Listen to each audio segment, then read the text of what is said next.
Hey, what is up you guys? It's Tess and today I'm going to be talking about the books I want to read in the year 2023.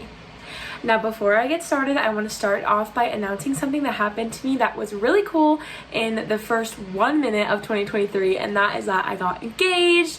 My boyfriend of almost 6 years proposed to me on January 1st at midnight. It was magical, it was beautiful. So if you start to see some wedding content throughout this video, not this video, but throughout my YouTube channel and my book talk, just know that it is because I'm getting married, and I've never been happier, and I am so appreciative of your guys' support, and so I thought I would share it because it feels like a little family and really want to share it with the world. Shout it from the rooftops. I have never been happier about anything in my life, so if you notice the big ring on my finger, that is why.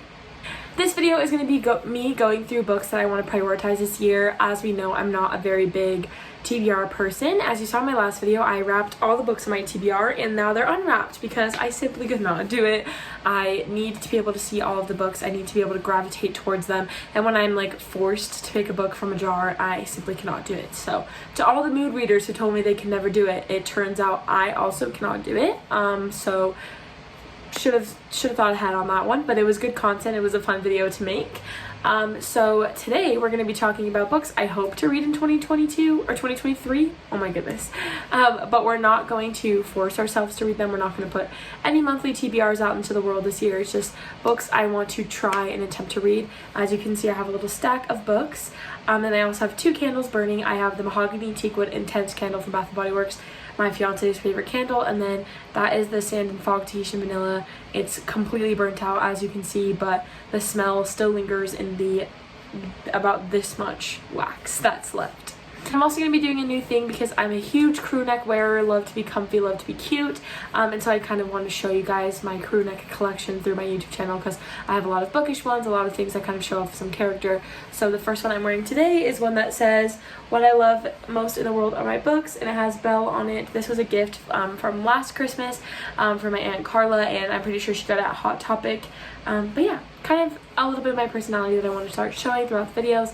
So yeah, hopefully you guys like that. If not, I'll stop doing it. If no one says anything, I'll just keep doing it. So yeah, let's get into the video. The first 2 books I'm going to talk about today were so high on my TBR that I've already started them, and the first one is a book that is a sequel to a book that I read last year called Help Me Remember by Corinne Michaels. That was a story about a girl with amnesia whose brother died in the accident that caused her amnesia, and she has to remember things on her own so she's able to testify in the trial against her brother's killer, but at the same time there's no information about it because she's the only witness that was there and she doesn't remember anything. So it's very important that she remembers herself, but in the midst of that she falls in love. It's a romance novel. It's really cute, and I love the world that it was created in, and so I'm really excited to read the sequel, which is Give Me Love by Corinne Michaels. I started this book this morning, late last night, but last night I only read about 10 pages, a couple chapters, and this morning I'm about 40% of the way through now, and I'm actually really enjoying this. It's something different than I've ever read before. It is a marriage of convenience, where they fall in love, obviously, and it is just really good. It's marriage of convenience, but also forced proximity. The 2 people in this story were in the military together, and they ultimately decided that they wanted companionship, and they got married for the money that the military gives you when you get married, as well as he didn't want her to leave his unit because they were best friends.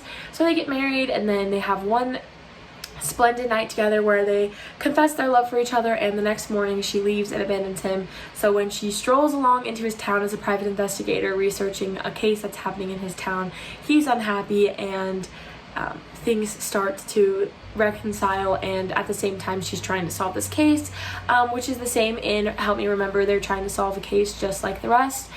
And so I'm really excited. I really have been enjoying like romantic suspense novels. It keeps the plot moving really fast for me to be able to follow the case and find little hints in that, as well as just like the cute banter and things that happen in a romance novel. This is one of the only covers with people on it that I don't hate. I really like the aesthetic of this book, and I'm enjoying it so far. So if you've been thinking about reading an indie author, I definitely recommend Corinne Michaels, as I've read 1.5 of her books now.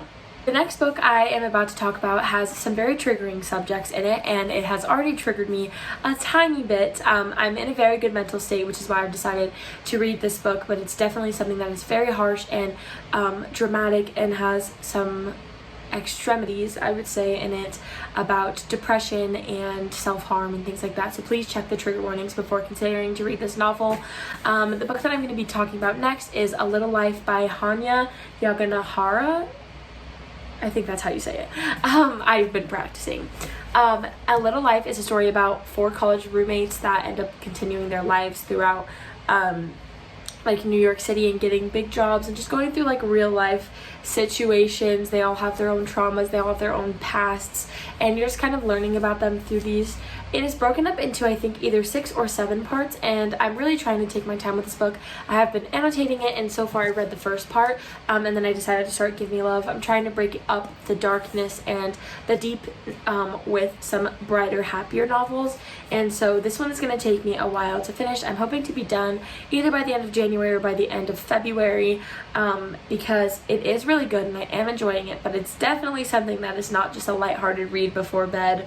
You definitely have to be in the mood to be able to digest a book like this. So that is why it might take me a while, but I will eventually read it and talk about it in one of my wrap-ups. Before I continue talking about my TBR, I feel like I should probably talk about my reading goal a little bit. My reading goal for this year is 60 books, which is reading 5 books a month, and I think that is very achievable as of right now, and it possibly could be more. I'm not in a reading slump right now, knock on wood.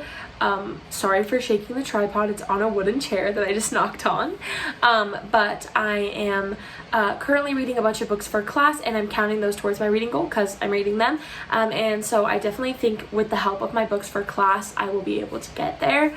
Currently enjoying all of the books I'm reading for class, so I definitely will be talking about those in my wrap-ups, just in case you guys were curious what I do as an English major and a double major with Spanish. This year I'm taking a world literature course, and so I'm reading books from different countries that have been translated, things that tell the history of different countries and things like that. So I think it'd be kind of interesting to talk about those books on my page. But just so you know, my reading goal is 60 books, so I'm aiming for 5 books a month, so hopefully we'll be doing wrap-ups at the end of every single month. Sometimes things might get crazy, but yeah, my posting schedule is probably consistently going to try to be on Saturdays, just so that I can get into the groove a little bit and maybe add a second video in the summertime and over breaks and things. But yeah, let's continue with this video. Sorry for the brief intermission to talk about my reading goal and kind of the goals I have for this year, being 60 books, consistently posting every Saturday, and trying my best to post reading wrap-ups. The next book I want to talk about is another one of my bookish New Year's resolutions, which is to expand my genres, and I will be trying to do that with Before the Coffee Gets Cold by Toshikazu Kawaguchi, I think is how you say it. Before the Coffee Gets Cold is a story about a little cafe in Tokyo, Japan, and has something to do with time travel, and it's like I think it's like 4 separate stories that happen at this cafe in Japan, and there's 2 more books after this that I thought about getting at the hardcover book sale, but I wanted to read this one first just to make sure that I would like it. But Before the Coffee Gets Cold is a book that my coworker actually recommended to me and said that they really liked, and I've been trying to expand more into sci-fi and other genres, even if this is more fiction based, just has a time travel element. It's something that I'm interested in reading, and so I decided to pick it up. It is a short read as well, so once I get a little bit behind on my reading goal at any point within the year, while I'm reading A Little Life and wanting to pick up those shorter books to read in between the parts, this is definitely something that will get read this year, something that is high on my priority list, and something that hopefully I can get some feedback on from you guys. So if you've read this, please comment down below and let me know what you thought of it. The next book goes right along with the wanting to expand my genres, but also goes along with wanting to get books that I've had for over a year off of my TBR, and that is Mindhunter by John Douglas and Mark Olshaker. This is a series on Netflix that I tried to watch but just found boring at the time. To be fair, I did try to watch it right when it came out, and I think I was in like 7th or 8th grade, and I was very much used to the crime shows like Criminal Minds and Law & Order SVU, which are very dramatized, and they're fiction. This is it is a novel about John Douglas, who is a investigative special agent, investigative support unit special agent who deals with serial killers, and it talks about different situations with serial killers, going in depth on his conversation with them and interviews with them. This book has been on my TBR since I worked at my cursed bookstore job that we don't acknowledge, not the one at Barnes & Noble, the one that I left Barnes & Noble for. If you follow me on TikTok, no. I bought this when I worked there, and I was like, oh, I'm definitely gonna read this, and it's been on my shelf since July of 2021, now 2023, so it's been over a year. So yeah, I'm definitely hopefully going to get to this year, and I'm going to try to read a couple more nonfiction books than I have in the past, as well as a lot more true crime novels, because I'm fascinated by them. I listen to a lot of true crime podcasts, and I'm going to attempt to listen to Mindhunter on audiobook. Right now on audiobook, I'm listening to The Duke and I, because I'm reading such a heavy book as is A Little Life. So once I read this on audiobook, I'll probably be reading something a lot lighter in physical form or ebook. The next book I'm going to be talking about is a book that many other people have already read, and that book is Twilight by Stephenie Meyer. I bought this book in 2021, around the same time I got Mindhunter, at a parking lot sale of my favorite bookstore here in Salt Lake City called Central Book Exchange. I really love Central Book Exchange, so if you live in the Utah area or you're visiting Salt Lake anytime soon, please visit Central Book Exchange. They are a local business I love supporting, and I bought this for like $1 or $2, and I bought the second book for $2, and then went inside and I was like, do you guys have the third and fourth book? And I picked up the third book and they did not have the fourth book, and so I was like, okay, well, I have some time, I don't know when I'm gonna read it. And then finally I found the fourth book the other day there, and I saw it as a sign that it's finally my time to read Twilight. Now, that being said, this has been on my shelf for a long time, and I have seen the first 3 movies, and so I definitely think I will enjoy it at least a little bit, hopefully get through it pretty quickly. I'm gonna read this probably closer towards the end of the year when it gets a little bit foggier and muggier, just to match the aesthetic of Twilight. But one of my other bookish resolutions is to read series to completion, because I have a bunch of unfinished series on my shelf, and a couple we're going to talk about in this video, and so I definitely want to make sure that if I start this book, I have enough time for the rest of the year to finish the entire series. So if you don't know what Twilight is about, love triangle between a vampire, a human girl, and a werewolf, and there's a bunch of like war and just like overall angst, teen angst in this. Hopefully I will read it this year. If not, if it lasts until 2024, I will be donating it and taking it off my shelf. Alright, the next 2 books I will be talking about go right along with my resolution of wanting to finish series this year, and it is Say It's Forever and Never Look Back by A.L. Jackson. If you've been following me for a while, you know that I get books pretty frequently sent to me by Valentine PR, and they graciously send me all 3 of these books. If you see this top black book is the first book, Give Me a Reason, and it is in the Redemption Hills series. The first book follows a girl who is looking for another job because she's just not making enough money, and their person she goes to look for in a job is like, she wants to be like a waitress at a bar, and the bartender happens to be an ex-motorcycle gang leader, and it's like a very dirty dive bar, and he's just doesn't think that she's gonna fit in because she's a very innocent looking person. She proves him wrong, and then the next day she finds out that he is her son's kindergarten teacher. So things get a little bit complicated. He starts to fall for her, and she has a relationship with his son. It was the first single dad trope I've ever read, and I really enjoyed it, and I really enjoyed A.L. Jackson's writing, and so I'm very excited to finish the next 2 books, which are for his brothers Logan and Judd. I'm pretty sure this is the second book and this is the third one. This one came out in 2022, and I think this one may have also come out in 2022. But they are the only dark romances I've ever enjoyed, and I think it's just because they're not...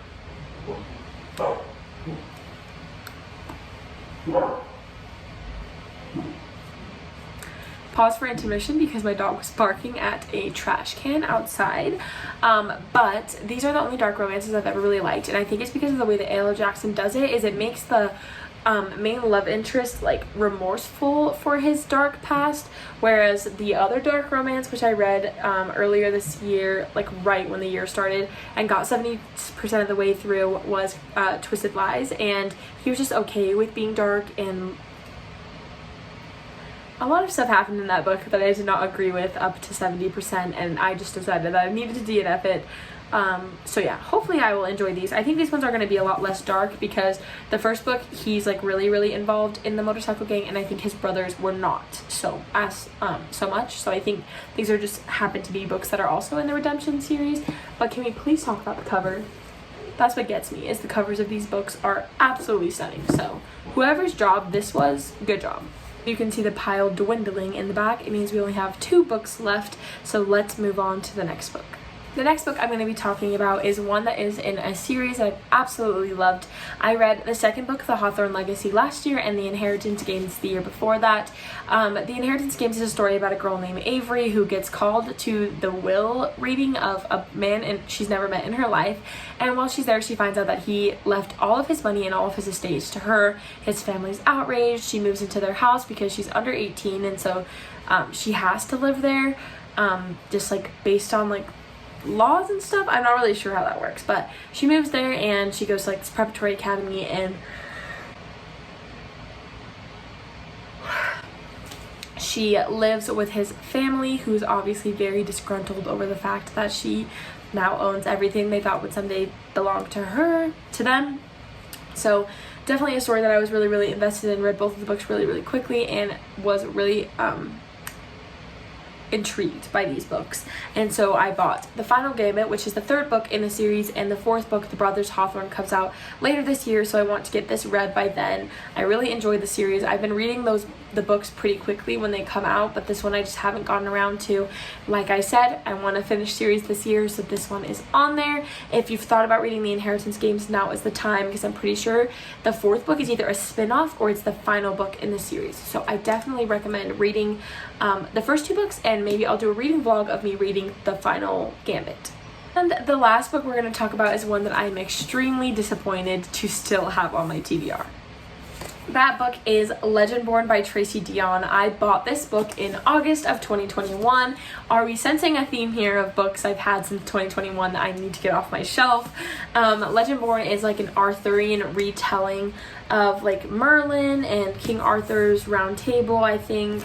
And it's an urban fantasy that everyone is obsessed with. I'm sure you've heard a lot about this book. The sequel, Bloodmarks, came out last year, and I've only heard good things about this book, and I definitely need to read more diverse books. I own a lot of them, but I just haven't gotten around to reading them. This is going to be the first one on my fantasy February list next month, which is February. I'm going to be trying to read a lot of fantasy books, finishing out some fantasy series, reading some that I've had on my shelf for a while, and then hopefully picking a couple up at the bookstore if I get to my goal of reading 5 books before I buy any more. But yeah, this has been on my TBR for so long, and I'm so disappointed that I did not get around to it in 2022. So 2023 is the year for Legendborn. I'm pretty sure it was on Kindle Unlimited. I didn't even think about reading it on Kindle Unlimited. I have been really into audiobooks recently, just while driving to school, walking around on campus, doing household chores, taking a shower and things like that, working in like the back of my job and things like that. So I'm really hoping I can get around to reading more books on my physical TBR in audio form, just so I can kill 2 birds with 1 stone, listen to an audiobook, which I've been really digging, and read a book that's on my shelf. So that is why Legendborn is so high on my priority list, because it is very accessible to me. I own it. My library has the audiobook. It is an extremely popular book. I'm sure I can find the audiobook somewhere, and so if I don't read this book by the end of this year or even by June, please tell me that I need to read this book. Thank you guys so much for watching. I hope you enjoy the new setup, and I hope you enjoy the new style of video going into this year. It's not necessarily new, but just a little bit more cozy and relaxed. Thank you guys again so much for watching. I hope you enjoyed this video, and I hope you will subscribe to my channel, like, and comment down below. As always, there's a link down below of all of my links. It's my link tree, link to my TikTok, last YouTube video, my Spotify, and things like that. If you have any recommendations for YouTube videos, please leave those down below. I'm planning on doing a books I want to reread this year video and a books I would sell my soul to read again for the first time video. So if you guys want to see either of those, comment down below which one you have a preference for, and I will see you guys in my next video. Have a great day, and I hope to see you guys again soon. Mwah!